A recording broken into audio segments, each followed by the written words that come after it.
Sales की दुनिया में आपका स्वागत है।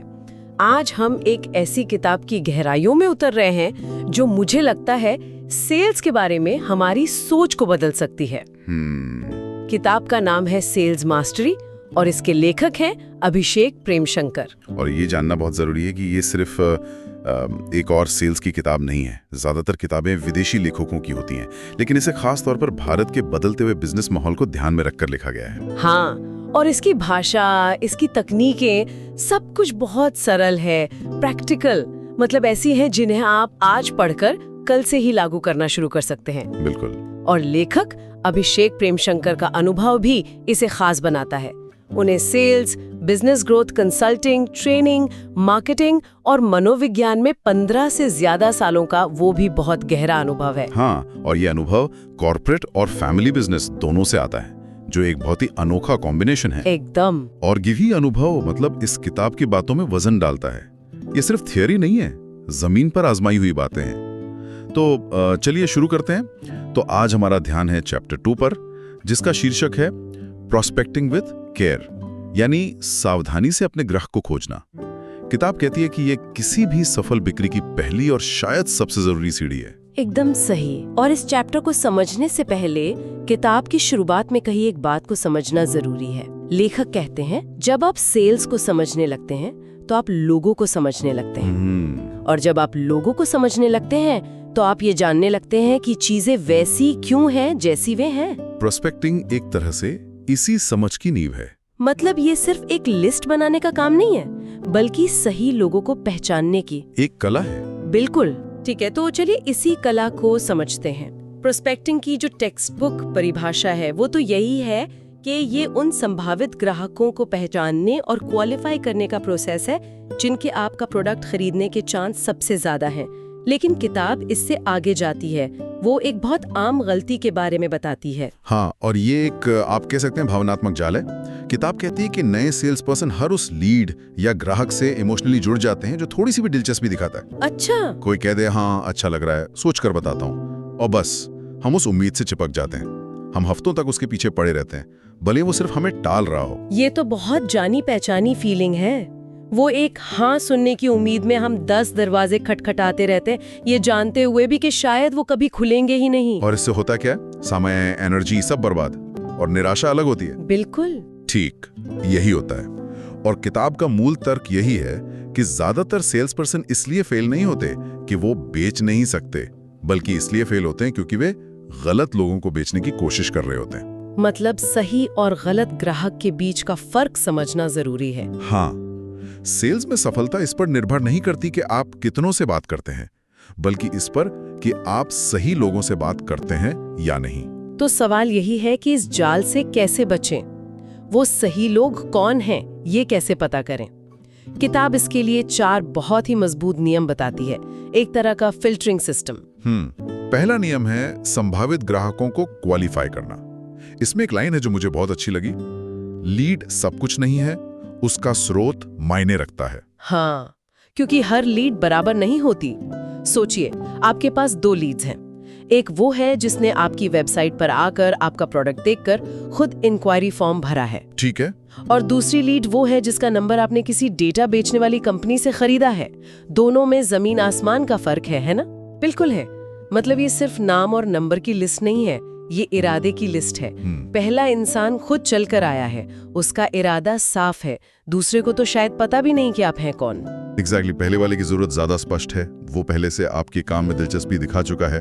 दूसरे वाले को शायद आप डिस्टर्ब कर रहे हैं। तो लीड के स्रोत को परखना ही फिल्ट्रेशन का पहला और सबसे जरूरी कदम है। ये आपको भीड़ में तीर चलाने के बजाय अपने टारगेट पर फोकस करने में मदद करता है। बिल्कुल। ठीक है, तो पहला फिल्टर है स्रोत की क्वालिटी। लेकिन मान लीजिए लीड एक अच्छे स्रोत से आई है, किसी के रेफरेंस से आई है, फिर भी एक दिमागी उलझन हो सकती है। हाँ, और यहीं पर किताब का दूसरा और शायद सबसे मुश्किल सबक आता है। ये एक मानसिकता बदलने वाली बात है।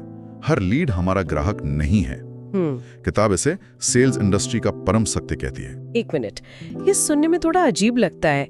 एक सेल्स पर्सन को तो यही सिखाया जाता है कि हर किसी को बेचने की कोशिश करो, किसी को ना मत कहो।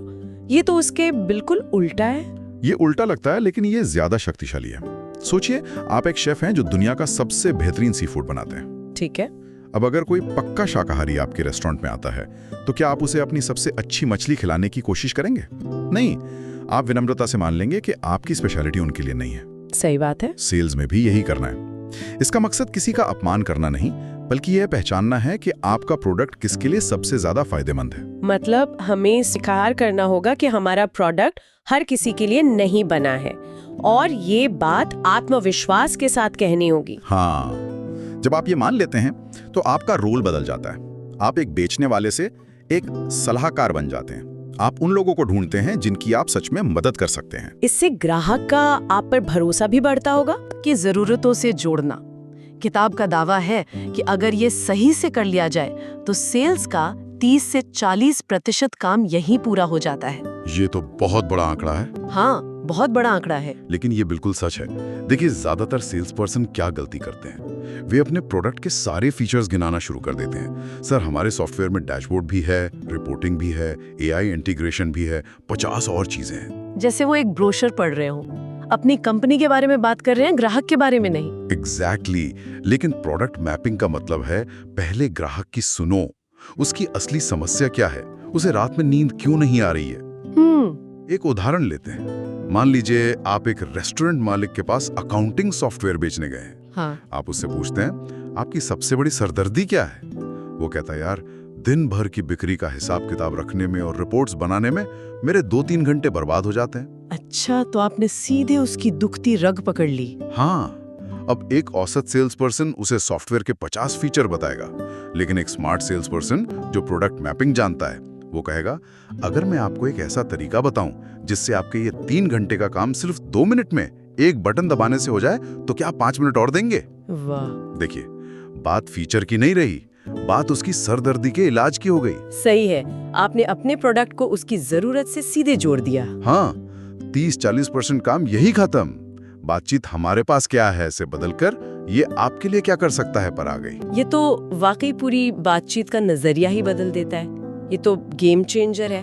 ठीक है, तो हमने स्रोत को फिल्टर किया, सही मानसिकता अपनाई और प्रोडक्ट को जरूरत से जोड़ दिया। अब आता है चौथा और आखिरी सिद्धांत, सेल्स का मंत्र। हाँ, जिसे किताब में सेल्स का मंत्र कहा गया है, क्लाइंट से आमने सामने मिलना। अब यहाँ मैं थोड़ा सवाल उठाना चाहूंगी। जरूर। आज की डिजिटल दुनिया में जहाँ सब कुछ जूम और गूगल मीट पर हो रहा है, ये थोड़ा पुराना नहीं लगता? क्या एक वीडियो कॉल से काम नहीं चल सकता? ये बहुत अच्छा सवाल है और बहुत जरूरी भी। टेक्नोलॉजी बहुत अच्छी है, लेकिन किताब का तर्क मनोवैज्ञानिक है। जब हम किसी से फोन पर या ईमेल पर बात करते हैं तो हमें सिर्फ शब्द मिलते हैं, जानकारी मिलती है। लेकिन जब हम किसी से आमने सामने बैठते हैं तो हमें सिर्फ जानकारी नहीं बल्कि एहसास मिलता है। एहसास से आपका क्या मतलब है? आप उनकी बॉडी लैंग्वेज देखते हैं। जब आप कीमत बताते हैं तो उनकी आंखों में आई हल्की सी सिकुड़न, या जब आप कोई सॉल्यूशन बताते हैं तो उनके चेहरे पर आई चमक। अच्छा। उनकी आवाज का उतार चढ़ाव, उनकी हिचकिचाहट, उनका उत्साह, ये वो चीजें हैं जो स्क्रीन पर अक्सर खो जाती हैं। मुझे याद है, एक बार मैं एक बड़ी डील के लिए मीटिंग में था। फोन पर सब अच्छा लग रहा था, लेकिन जब मैं उनसे मिला तो मैंने देखा कि वो बार बार अपनी पुरानी मशीन को देख रहे थे। तब मुझे समझ आया कि उनकी समस्या सिर्फ पैसों की नहीं थी, बल्कि उन्हें उस पुरानी मशीन से एक लगाव था। वाह, ये बात तो फोन पर कभी पता नहीं चलती। कभी नहीं। इससे हमें वो बातें भी समझ आ जाती हैं जो शायद वे खुलकर कह नहीं रहे हैं। सही बात है। बिल्कुल।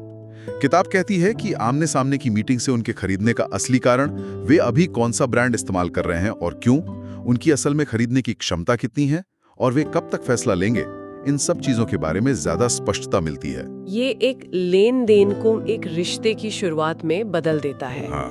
आप सिर्फ एक प्रोडक्ट नहीं बेच रहे होते, आप एक कनेक्शन बना रहे होते। तो अगर मैं इन चारों मंत्रों को एक साथ रखूं तो ये प्रोस्पेक्टिंग का पूरा नजरिया ही बदल देता है। ये एक तरह का 4 स्टेप फिल्टर है। पहला, लीड के स्रोत को परखो। दूसरा, ये तय करो कि क्या वो आपके लिए सही फिट है। तीसरा, अपने प्रोडक्ट को सीधे उसकी जरूरत से जोड़ो। और चौथा, उस रिश्ते को मजबूत करने के लिए एक इंसानी कनेक्शन बनाओ। आपने इसे बिल्कुल सही तरीके से समझा। ये प्रोस्पेक्टिंग को एक नंबर गेम से हटाकर एक स्ट्रैटेजी गेम बना देता है। ये तो सेल्स की रेस शुरू होने से पहले ही आधी जीत पक्की करने जैसा है। आप सिर्फ कॉन्टैक्ट लिस्ट नहीं बना रहे, आप संभावित पार्टनरशिप बना रहे। ये सेल्स की दौड़ में पहला और सबसे महत्वपूर्ण कदम है। लेकिन यहाँ एक सवाल और उठता है, मान लीजिए हमने इस सिस्टम का इस्तेमाल करके सही दरवाजा ढूंढ लिया, हम सही इंसान के सामने बैठे हैं, लेकिन दरवाजा खटखटाने के बाद अंदर भरोसा कैसे जीता जाए। और यही शायद किसी भी बिजनेस रिश्ते का सबसे नाजुक और जरूरी हिस्सा है, क्योंकि अगर भरोसा नहीं है तो दुनिया का सबसे अच्छा प्रोडक्ट भी नहीं बिकेगा। बिल्कुल। और अगला अध्याय इसी पर है, जिसका शीर्षक है विश्वास स्थापित करना, व्यवसायों का शिखर। ये तो हर चीज की नींव लगती है। इस पर हम अगली बार विस्तार से चर्चा करेंगे। यकीनन, क्योंकि बिना विश्वास के कोई भी बिक्री या रिश्ता ज्यादा दिन नहीं टिकता। तो आज की चर्चा का सार ये है कि प्रोस्पेक्टिंग संख्या का नहीं, बल्कि गुणवत्ता और रणनीति का खेल है। सही ग्राहक की पहचान करना आधा काम पूरा करने जैसा है, और ये आपके सबसे कीमती संसाधन, आपके समय को बचाता है। और ये सिर्फ सेल्स टीम के लिए नहीं, बल्कि हर बिजनेस ओनर के लिए एक जरूरी सबक है। इसी बात पर अगर कोई बिजनेस मालिक, खासकर जो अभी शुरुआत कर रहे हैं, अपने बिजनेस और सिस्टम को बेहतर बनाने के लिए सलाह चाहते हैं, तो वे लेखक अभिषेक प्रेमशंकर से सीधे संपर्क कर सकते हैं। उनकी ईमेल आईडी है abhiprem.corporation@gmail.com।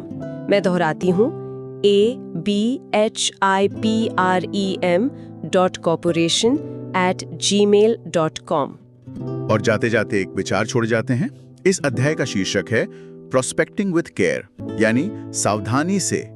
ये सोचने वाली बात है कि क्या हम अपने काम में सिर्फ अपना लक्ष्य पूरा करने के लिए रिश्ते बना रहे हैं, या सच में सामने वाले की जरूरत को समझते हुए एक आपसी फायदे के इरादे से।